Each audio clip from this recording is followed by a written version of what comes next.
The 11th Extraordinary Summit of the Bavarian Alliance for the Peoples of our Americas People's Trade Treaty ended in Caracas, Venezuela. Citizens in both and Tulkarem governorates occupied the West Bank carried out a general strike following the killing of more than 5 Palestinians in Gaza by Israeli forces. And in India, police forces repressed protests triggered by the killing of an on-duty trainee doctor at a Kolkata city hospital.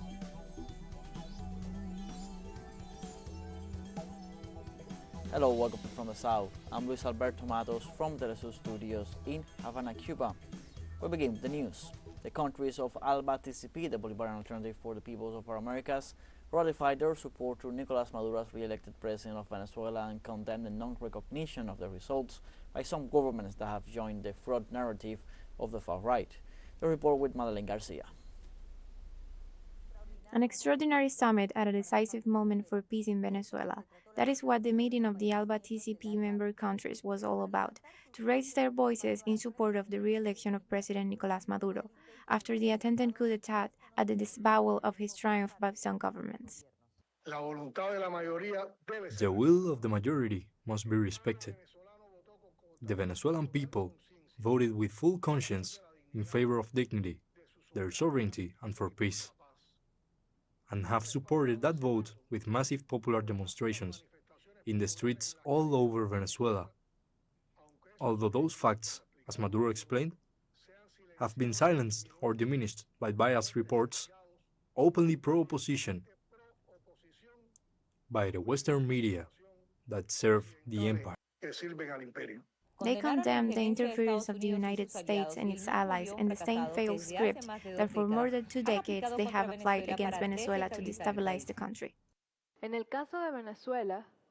the case of Venezuela, there is a class in the United States that is interested in appropriating the resources of Venezuela, such as oil.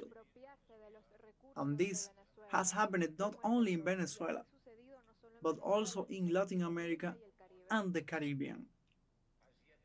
We still have to exorcise those forces of politics, those forces of the United States. Esas fuerzas de los Estados Unidos. Nicaraguan President Daniel Ortega asked Brazilian President Lula for respect and also spoke clearly to the Colombian president.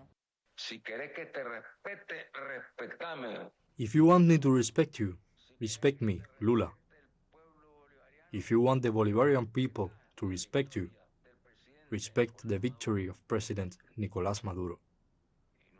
And don't go there as a drag. To Petro. What can I say to Petro? Poor Petro. I see him competing with Lula to see who will be the next representative of the Yankees in Latin America. President Nicolás Maduro reiterated his denunciation of the attempted coup d'etat and warned of the resurgence of fascism worldwide, but 2.0. Today, it is very clear that there is a resurgence and a resurgence of fascism, which some call neo-fascism. Okay, neo-fascism. But there is no doubt that it is reinforced with the strength of the hatred, of surrender and the destruction of the national state and social rights, and the recolonization and surrender of our country to the empire of the United States of America. There is no doubt today that in Europe, in South America, in the United States of America, there is a powerful resurgence of fascism.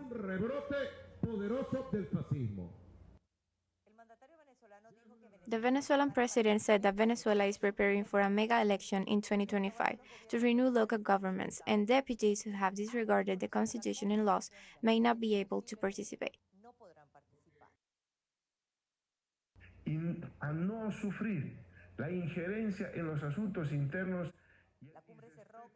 The summit closed with a final declaration condemning interference, violence, the attempted coup d'etat, fascism, expressing with the Venezuelan people, the re-election of President Nicolás Maduro, and ratifying Latin America and the Caribbean as a territory of peace.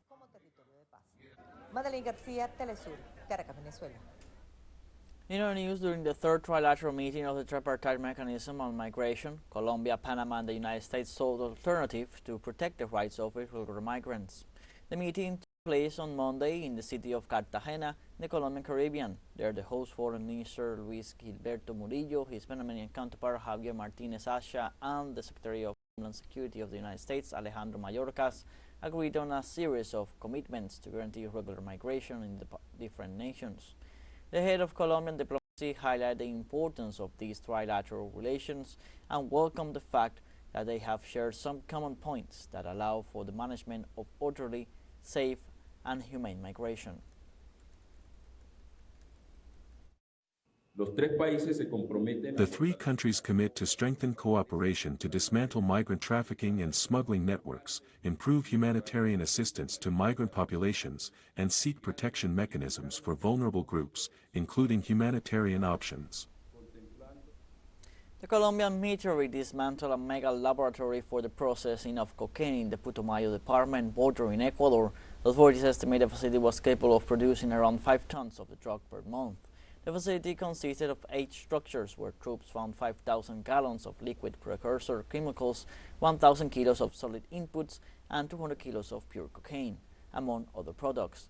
The Army says the site could accommodate over a dozen people and was likely operated by a dissident FARC group. The country saw a nearly 13% increase in coca cultivation in 2022, reaching a record high of 230,000 hectares, according to the latest UN report.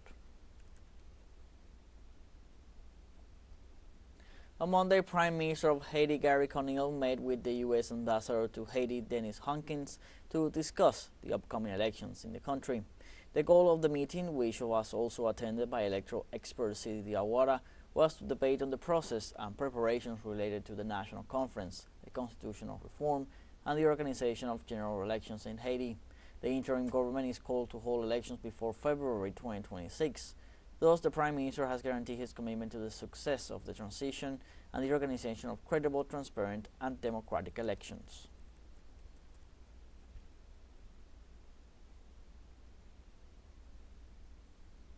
In Argentina, the case of lawmaker Germán Kiska, accused of pedophilia, spills over to the libertarian government, especially to the Minister of Security, Patricia Bullrich. Kiska is a legislator of the Freedom Advances Party in the Misiones province, northeast of the country.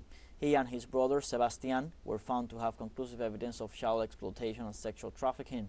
Before turning into a parliamentarian, Kiska had a YouTube channel dedicated to children. Finding irrefutable evidence, the judge Miguel Ángel Faria issued a warrant for his arrest, but he managed to flee just before the police arrived. The doubts now fall on the Minister of Security, who is in charge of the police and who, at the time, publicly supported the pedophile.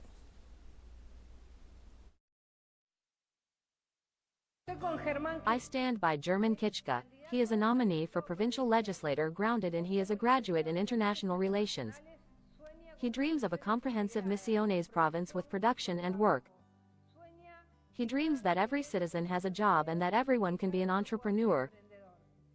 This is the dream that we all share, so good luck to Kichka for this election. Let's now take a short break, but remember you can join us on TikTok at teleSUR English, where you'll find news in different formats, news updates, and much more. We'll be right back. Stay with us.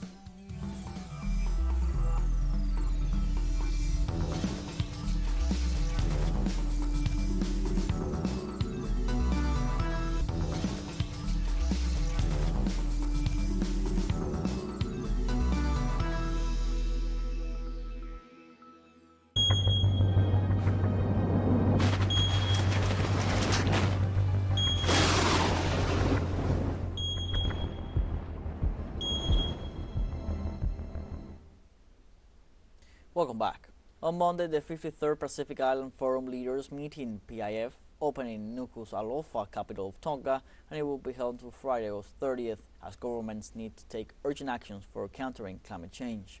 On the forum, over 1,500 delegates from over 40 nations are making proposals aligned with the 2050 strategy aimed at building a resilient Pacific region of peace, security, social inclusion, and prosperity. Participants urged the world's biggest polluters to do much more to jump off to green energy consumption, as low-lying island countries are the most affected, although they are the lowest greenhouse gas emitters worldwide. Special guest, UN Secretary General, delivered a keynote speech on this regard.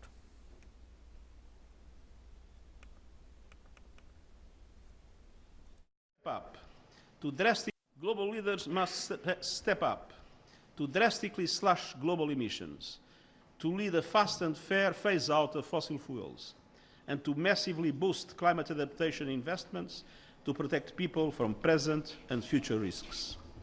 We cannot go on blaming each other. We absolutely need all G20 countries to come together to use the best technologies available within the G20, to use the financial resources that exist within the G20 and in multilateral development institutions, and to have a concerted global action to have a drastic reduction of emissions until 2030. If that does not happen, we will be in an irreversible situation with absolutely devastating consequences.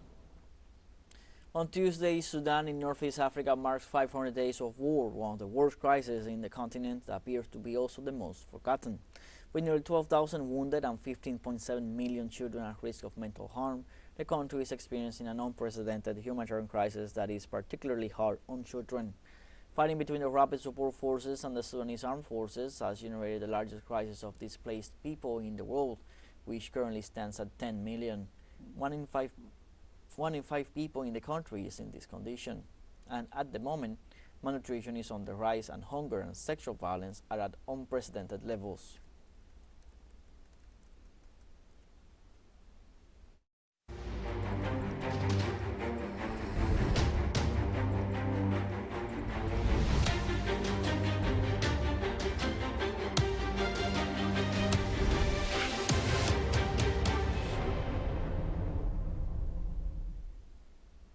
On Tuesday, citizens in Bethlehem and Tulkarem governorates occupied West Bank carried out a general strike following the killing of more than 5 Palestinians in Gaza by Israeli forces. Israeli troops attacked Nur Shams, first with drones and then assaulted the area with military vehicles, while reconnaissance planes flew over the city at low altitude. During the attack, occupation forces killed 2 youth aged 15 and 16. With the latest attacks, authorities reported 40,435 people killed to date since the Israeli genocide began last year. The Islamic Jihad also condemned the attacks and accused Israel of launching an open war against Palestinians.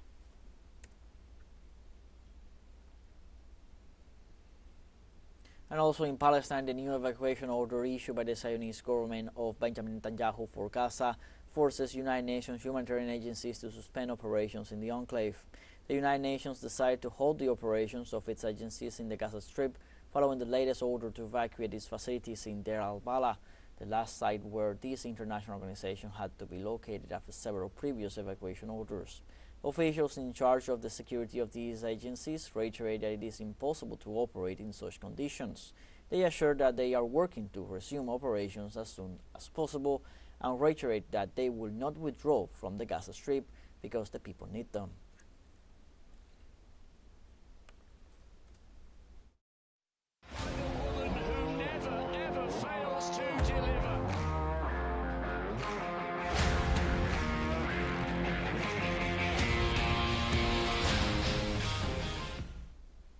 The 20th edition of the World Under-20 Athletic Championships began on Tuesday in the city of Lima, Peru.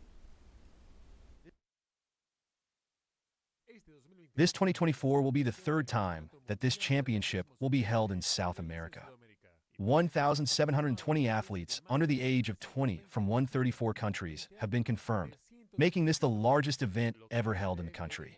With a capacity of 7,500 spectators, the Vidina Athletic Stadium will be the venue for the competitions. The championship will be attended by international athletes who stood out in the last Olympic Games, such as South African Bradley Nkoana, Olympic medalist in Paris, who will compete in the 100 and 200 meters, as well as Jamaican Alana Reid, who helped her country reach the Olympic final in the 4x100 meters relay, now competing in the 100 meters.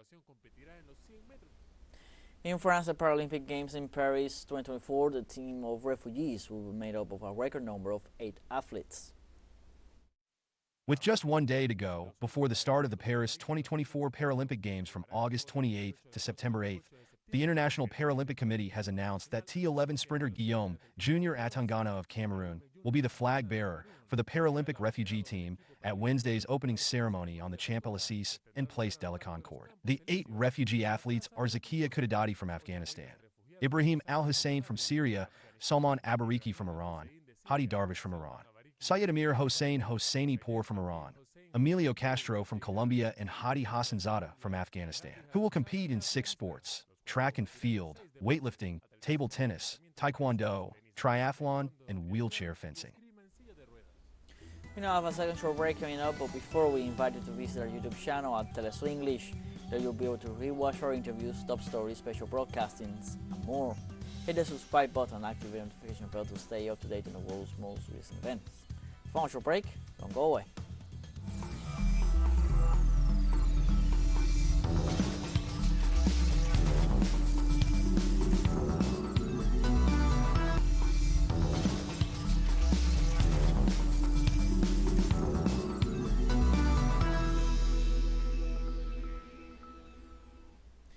Welcome back.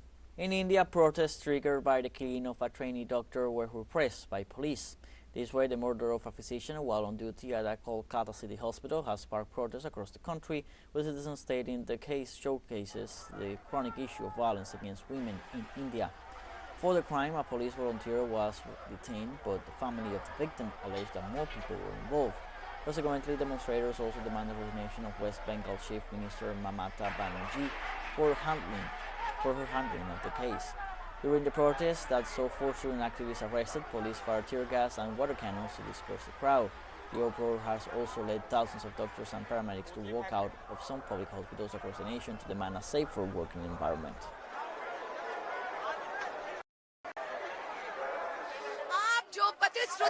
You political leaders are not fulfilling the promises you had made to us before coming into power. You are exploiting the people of Bengal, and atrocities are being committed against us.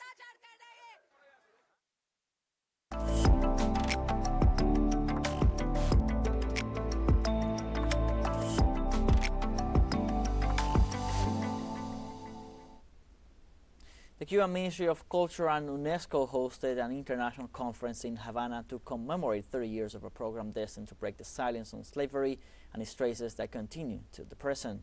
Collaborator in Havana, Belén de los Santos, had details. New Narratives, Memory, Resistance, and Vindication. That is the title under which Cuba is hosting an international conference in celebration of the 30 years of UNESCO's program, The Routes of the Enslaved People, dedicated to the building of a common memory of resistance that breaks the silence over one of humanity's largest tragedies that continues to shape today's world. We are commemorating these 30 years of creative and educational work to educate people against all traces of racism, racial discrimination, and xenophobia. Slavery also hit us. It's part of our history, and it is present in literature. It's present in art and in Cuban writers, in essayists, in narrators, in poets. And visual artists have also had it as a reference. It is a scourge that is still latent. The Vice President of the Scientific Committee of UNESCO's program, Dudu Dien, highlights the importance of this collective memory, as the spirit of slavery persists in the modern world. In this context, the creative resistance of Afro-descendants continues to offer possible answers to present challenges. The ideological pillar of the slavery is still there. It is being now expressed by the neoliberalism system, which put the market at the center of life. And what is interesting for me, the lesson I'm drawing, is that the Afro-descendants, and this conference is showing it, by their history, by their very intelligent, creative intelligence of resistance, have represent one of the forces of the modern world who can neutralize the dehumanization of the neoliberal system. Among the program's objectives is the need to deconstruct previous discourses that continue to support a system of racial oppression. According to Nigerian Nobel Prize-winning author Wole Soyinka, art plays a significant role in this battle. Art is a sanctuary, not just individual alone, but collective. As you can see when you visit galleries, when you go to theater, when you go to a music hall, a concert hall, you see that it's both individual and collective. That's why I think that despite all the pains, all the frustrations, sometimes even failures, to be engaged in that occupation for me is one of the greatest gifts to mankind. In this context, the program organized by Cuban Ministry of Culture, UNESCO, and the Fernando Ortiz Foundation included a visit to an exhibition of Cuban artist Manuel Mendive. According to Cuban Museum of Fine Arts director Jorge Hernandez, Mendive's work is an example of the possibility of resignifying the past that shaped the Cuban and Caribbean culture and transforming it into new forms of resistance. Mendive's work is not a work that incites hatred, that incites rancor. As his exhibit's name says, bread with guava, a happy life, which by the way is also a snack, a typical meal for any Cuban. In a time of emergency, you prepare a piece of bread with guava and you kill your hunger and you say, well, I'm over hunger now, which is a feeling as agonizing as thirst. But that hunger and thirst, in Mendive, is made into happiness. He has always been for unity, for national unity, for cultural unity, for unity of colors, for racial unity. This is very important, because we all have to get together and love each other, so that we can continue to love one another and make our neighbors also love as much as we love ourselves. Just as Manuel Mendive's work speaks of unity, Cuba continues to be an example in the world of the people's capacity for solidarity and resilience. That is why, in the words of Wole Soyinka, Cuba is to this day a part of Africa. Cuba is something for us, even on the African continent, to point out as possibilities. Despite all the difficulties, despite the inhuman privations, and I'm talking about sanctions, despite all of that, Cubans have kept their dignity. So it's one of the reasons why we cannot let Cuba go from Africa, because it represents certain values which are important to us also as human beings.